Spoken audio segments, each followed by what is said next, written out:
We're going to continue onwards with your wind instruments. And in this case, we're going to take a look at the open closed. What you're looking at now is the fundamental frequency or first harmonic. We have an open closed instrument and it's producing a quarter wave. So this is going to be a lot more different than the string instrument and the open instrument. If I go to the second harmonic, just like before though, I do add half a wave. As I add half a wave, I get this scenario here. Go on, add another half wave, another half wave, another half wave. Now let's take a look at what's happening. For the same reasons as the open, the shape of this is determined by air pressure. We have the close end and the open end.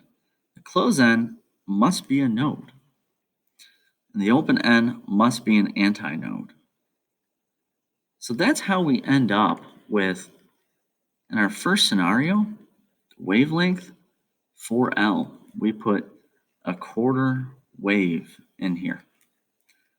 This is your first harmonic.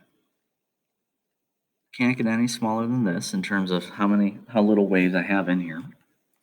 The frequency is the fundamental frequency. Now, if we go ahead and add another wave, we still have to have one end being node and the other end being antinode, which is why we end up adding a half a wave, even though we started with a quarter wave.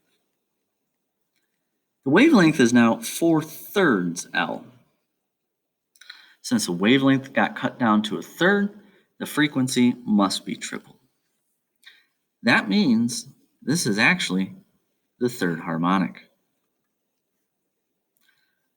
Open closed instruments cannot generate even number harmonics.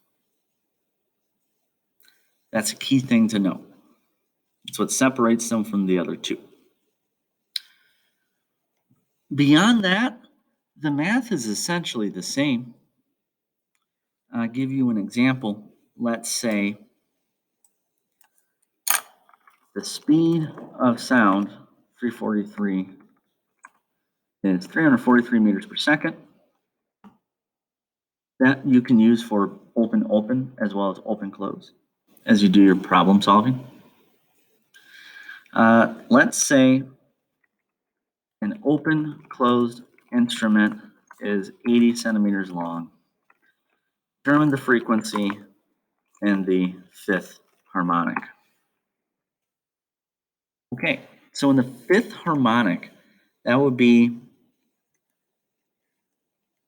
essentially our initial quarter. We add a half, that gets us to the third harmonic.